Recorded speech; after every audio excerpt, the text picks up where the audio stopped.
Good morning students. जैसे कि जियो में हमने जो है 12th लेसन स्टार्ट किया हुआ है एंड नेम है वाटर इन द एटमॉस्फेयर। हमने उसके बारे में जो डिस्कस किया था, सबसे पहले हमने एटमॉस्फेयर के बारे में रीड किया था एंड आफ्टर दैट जो वाटर वेपोर है, source and distribution of water vapour, and जो थर्ड टॉपिक था दैट इज़ इवेपोरेशन। एंड उसमें जो है कुछ फैक्टर्स की हमने बात की थी, following factors affect the rate of evaporation. ये जो आपको यहाँ फैक्टर्स दिए हुए हैं ये अफेक्ट करते हैं किसे, रेट ऑफ इवेपोरेशन को। फर्स्ट जो फैक्टर है टेम्परेचर, इसके बारे में कल हमने डिस्कस किया था। टेम्परेचर के बारे में डिस्कस करने के बाद जो सेकेंड पॉइंट हम रीड करेंगे आज that is dryness of air. Dry air has a larger potentiality of absorbing and retaining water vapor as compared to wet air, so the evaporation by dry air is larger than that by wet air. इसमें जो आपको difference बताया गया है कि जो dry air होती है उसमें पोटेंशियलिटी ज़्यादा होती है किसके कंपैरिजन में, वेट एयर के कंपैरिजन में। किस चीज़ की पोटेंशियलिटी ज़्यादा होती है, अब्जॉर्ब करने की, किसको, वाटर वेपोर को। ड्राई एयर में वाटर वेपोर को अब्जॉर्ब करने की जो पोटेंशियलिटी ज़्यादा होती है किसके कंपैरिजन में, वेट एयर के कंपैरिजन में। इसलिए जो इवेपोरेशन होता है बाय ड्राई एयर वो ज़्यादा होता है वेट एयर के कंपैरिजन में। It is on account of this reason that evaporation is higher in dry season than in rainy season. जो इवेपोरेशन है वो ड्राई सीजन में ज़्यादा होता है रेनी सीजन के कंपैरिजन में। In desert areas however evaporation is low due to lack of precipitation। Desert areas में इवेपोरेशन जो है कम होता है क्योंकि वहाँ पर कमी होती है precipitation की। Clear? After that next point is clouds. Clouds act as blanket for the incoming solar radiation and obstruct evaporation. Thus, clear sky is essential for evaporation. जो clouds हैं वो क्या करते हैं, वो as a blanket work करते हैं किसके लिए, इनकमिंग सोलर रेडिएशन के लिए। इसलिए बोला गया है कि जो क्लियर स्काई है वो ज़रूरी माना जाता है इवेपोरेशन के लिए। फोर्थ पॉइंट है that is size of the water area.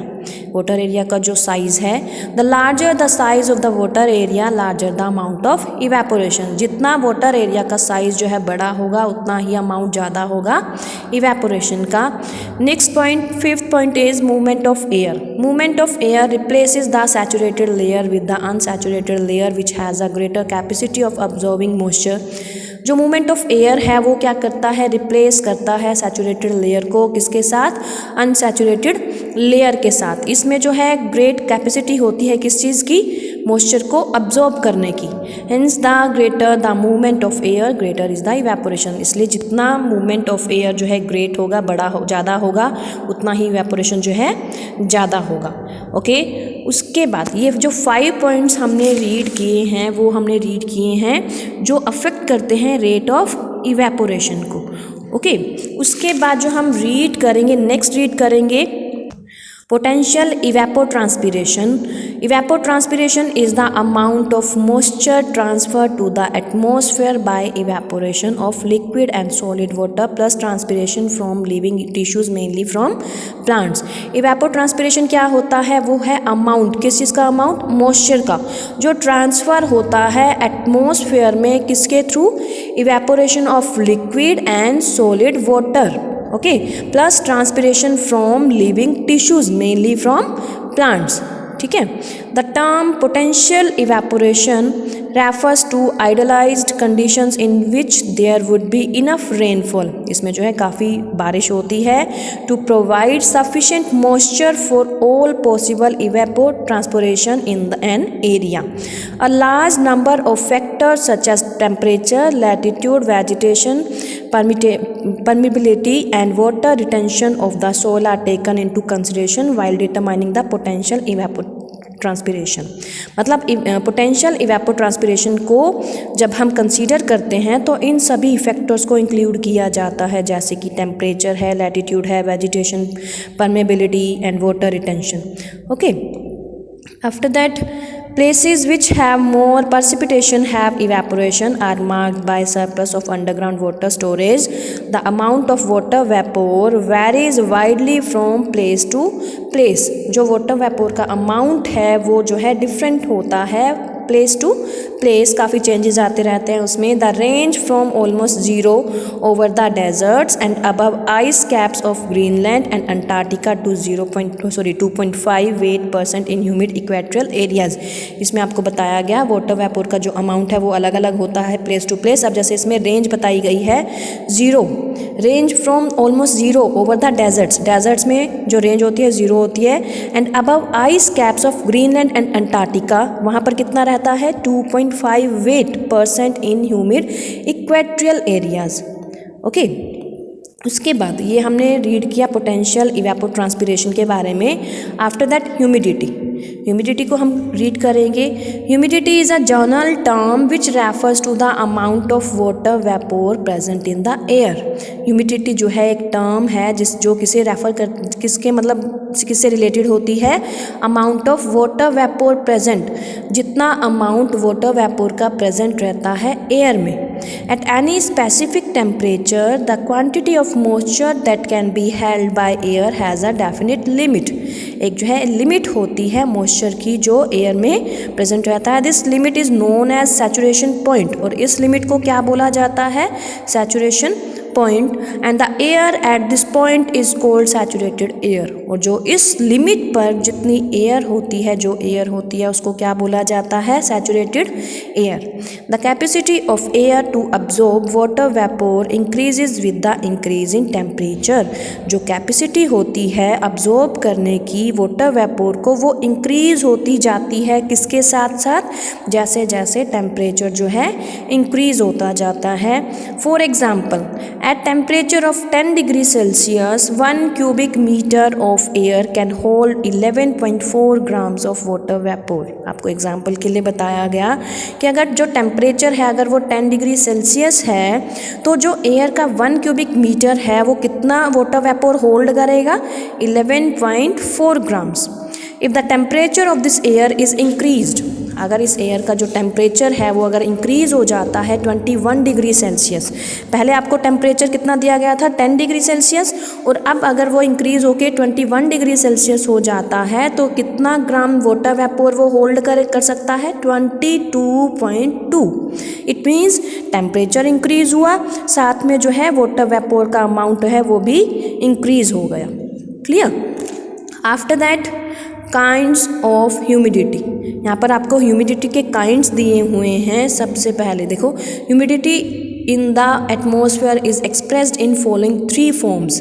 Humidity जो है 3 फॉर्म्स में एक्सप्रेस की जा सकती है। सबसे पहले है absolute humidity, and second one specific humidity, and third one relative humidity. हम रीड करेंगे एब्सोल्यूट ह्यूमिडिटी के बारे में। The weight of actual amount of water vapour present in a unit volume of air is called the absolute humidity. जो wait होता है actual amount, किस चीज़ के एक्चुअल अमाउंट का, वाटर वेपोर का जो प्रेजेंट रहता है एयर में, उसको बोला जाता है absolute humidity. It is usually expressed as grams per cubic metre of air. ये कैसे एक्सप्रेस किया जाता है, as grams per cubic metre of air. Second जो है specific humidity, it is the weight of water vapour per unit weight of air. ये जो है वेट होता है वाटर वेपोर का per unit weight of air, weight of air के according जो है इसमें दिया गया है।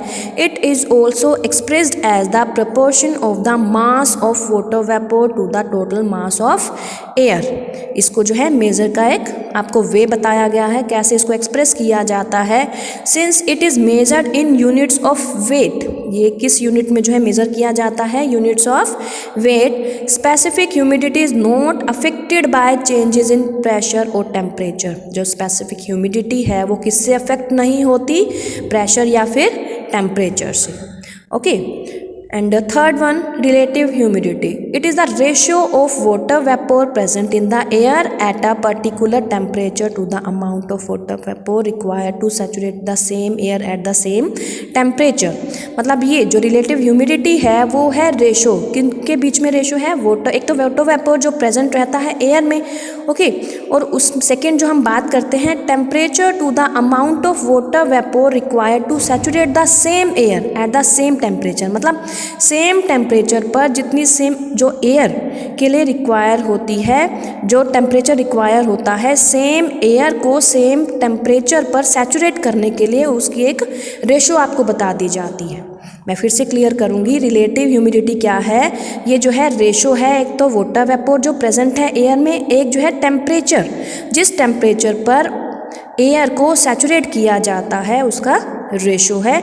आगे आपको जो है एग्जांपल्स बताए गए हैं, जैसे रिलेटिव ह्यूमिडिटी का, relative humidity is derived by following simple formula. आपको फॉर्मूला दिया गया है, amount of water vapour actually present in the air at a particular temperature. Okay, आपको वाटर वेपोर का अमाउंट दे दिया गया से पर्टिकुलर टेम्परेचर पर, उसके बाद उसको डिवाइड किया गया, amount of water vapour required to saturate the same air. Water vapour का अमाउंट जो किसके लिए रिक्वायर्ड है, सेम एयर को सैचुरेट करने के लिए सेम टेम्परेचर के लिए, ठीक है, सेम टेम्परेचर पर, उसके बाद इनटू 100 कर दिया गया। क्लियर। उसके बाद यहाँ पर आपको इस फॉर्मूला को एग्जाम्पल के थ्रू समझाया गया है। Suppose 5 grams of water vapour is present at 10 degree Celsius temperature, मतलब 10 डिग्री सेल्सियस टेम्परेचर पर 5 ग्राम्स जो वाटर वेपोर प्रेजेंट है at a particular space, and it requires 10 grams of water vapour. ये कितना जो है ये आपको वाटर वेपोर जो है रिक्वायर करता है 10 grams. Okay, and it without any changes in the temperature, temperature same रहेगा 10 degree Celsius. Then the relative humidity, हम क्या करेंगे, 5 ग्राम्स जो वाटर वेपोर प्रेजेंट था डिवाइड बाय टेम्परेचर हो गया इनटू 100 हो गया, एंड आंसर इज 50%। क्लियर। तो आज आपने जो है इन 3 पॉइंट्स तक इस लेसन को अच्छे से रीड करना है और इसके बारे में समझना है। उसके बाद हम करेंगे रिलेटिव ह्यूमिडिटी जो है डिपेंड करती है 2 फैक्टर्स पर, उनके बारे में हम रीड करेंगे। क्लियर। ओके बेटा, हैव अ नाइस डे।